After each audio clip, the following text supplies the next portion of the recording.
Hello. What is going on? Okay, what's up? What's up? Welcome back, everybody. Welcome back. We're hopping into Genesis 15 today. Sorry about missing last weekend, and this weekend's a little bit late, but we're getting back into it. Let's get into it. Genesis 15 1. Let's start. After this, the word of the Lord came to Abram in a vision. Do not be afraid, Abram. I am your shield, your very great reward. But Abram said, Sovereign Lord, what can you give me, since I remain childless, and the one who will inherit my estate is Eliezer of Damascus? And Abram said, You have given me no children, so a servant in my household will be my heir. Then the word of the Lord came to him. This man will not be your heir, but a son who is your own flesh and blood will be your heir. He took him outside and said, Look up at the sky and count the stars, if indeed you can count them. Then he said to him, So shall your offspring be. Abraham believed the Lord, and he credited it to him as righteousness.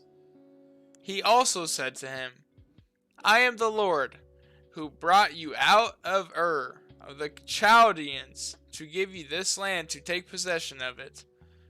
But Abraham said, Sovereign Lord, how can I know that I will gain possession of it? So the Lord said to him, Bring me a heifer, a goat, and a ram, each 3 years old, along with a dove and a young pigeon.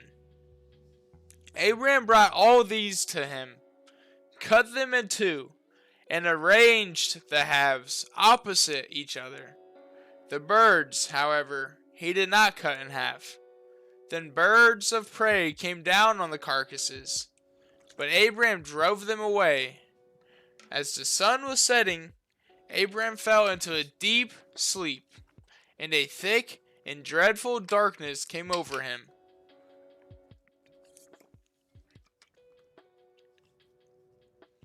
Then the Lord said to him, Know for certain that for 400 years your descendants will be strangers in a country not their own, and that they will be enslaved and mistreated there.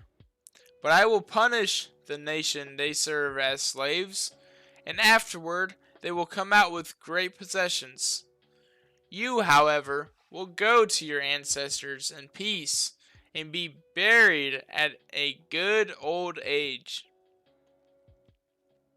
In the fourth generation, your descendants will come back here, for the sin of the Amorites has not yet reached its full measure. When the sun had set and darkness had fallen, a smoking firepot with a blazing torch appeared and passed between the pieces. On that day, the Lord made a covenant with Abram and said, To your descendants I give this land, from the Wadi of Egypt to the great river, the Euphrates, the land of the Kenites, Kenizzites, Cadmites, Hittites, Perizzites, Rephaites, Amorites, Canaanites, Girgashites, and Jebusites. That was the end of Genesis 15. Let us move on into Genesis 16. I'm going to take this time to say what I always say. If I'm mispronouncing something, some of these words are a tongue twister, and I apologize, but you can read it as I'm going, so it's right there. New International Version. Let's get back into it.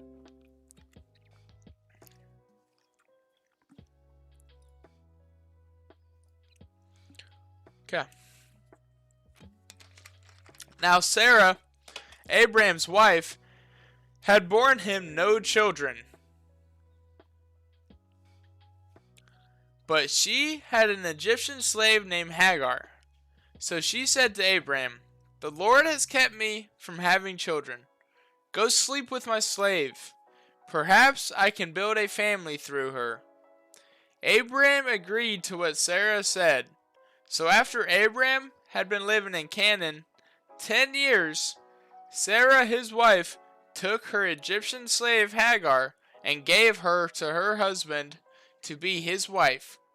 He slept with Hagar, and she conceived. When she knew she was pregnant, she began to despise her mistress. Then Sarah said to Abraham, "You are responsible for the wrong I am suffering. I put my slave in your arms, and now that she knows she is pregnant, she despises me. May the Lord judge between you and me." "Your slave is in your hands," Abraham said. "Do with her whatever you think best." Then Sarah mistreated Hagar, so she fled from her. The angel of the Lord found Hagar near a spring in the desert. It was a spring that is beside the road to Shur. And he said, "Hagar, slave of Sarah, where have you come from, and where are you going?" "I'm running away from my mistress Sarah," she answered. Then the angel of the Lord told her, "Go back to your mistress and submit to her." The angel added, "I will increase your descendants so much that they will be too numerous to count." The angel of the Lord also said to her, "You are now pregnant, and you will give birth to a son. You shall name him Ishmael, for the Lord has heard of your misery. He will be a wild donkey of a man. His hand will be against everyone, and everyone's hand against him. And he will live in hostility toward all his brothers." She gave this name to the Lord who spoke to her. "You are the God who sees me." For she said, "I have now seen the one who sees me." That is why the well was called Bir Lahai Roi. It is still there between Kadesh and Bered. So Hagar bore Abram a son, and Abram gave the name Ishmael to the son she had born. Abram was 86 years old when Hagar bore him Ishmael. That's the end of Genesis 16. Moving on to 17.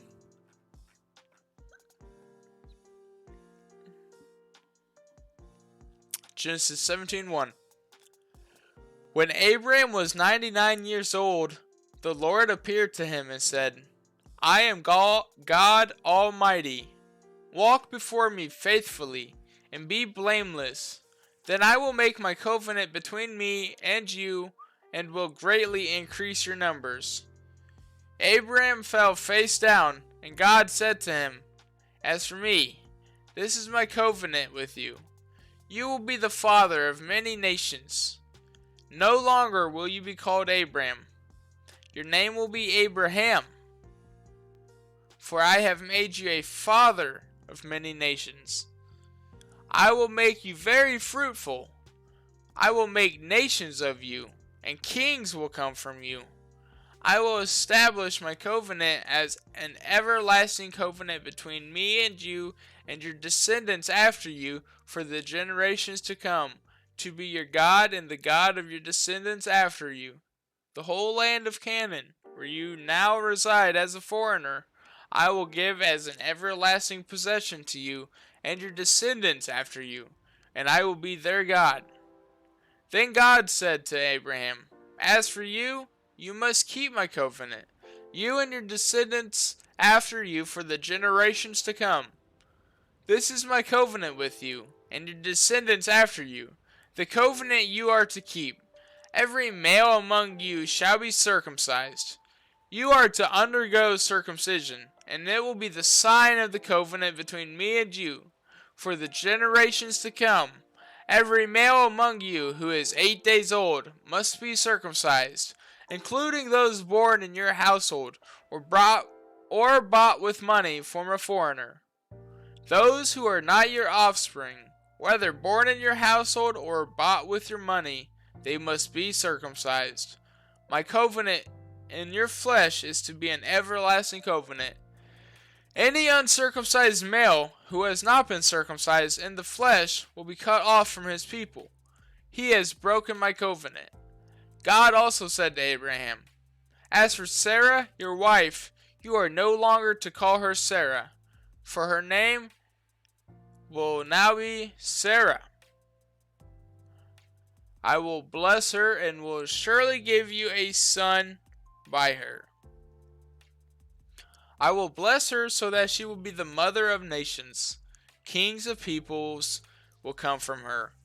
Abraham fell face down. He laughed and said to himself, Will a son be born to a man 100 years old? Will Sarah bear a child at the age of 90? And Abraham said to God, If only Ishmael might live under your blessing. Then God said, Yes, but your wife Sarah will bear you a son, and you will call him Isaac. I will establish my covenant with him as an everlasting covenant for his descendants after him. And as for Ishmael, I have heard you. I will surely bless him. I will make him fruitful and will greatly increase his numbers. He will be the father of 12 rulers, and I will make him into a great nation. But my covenant I will establish with Isaac, whom Sarah will bear to you by this time next year. When he had finished speaking with Abraham, God went up from him. On that very day, Abraham took his son Ishmael and all those born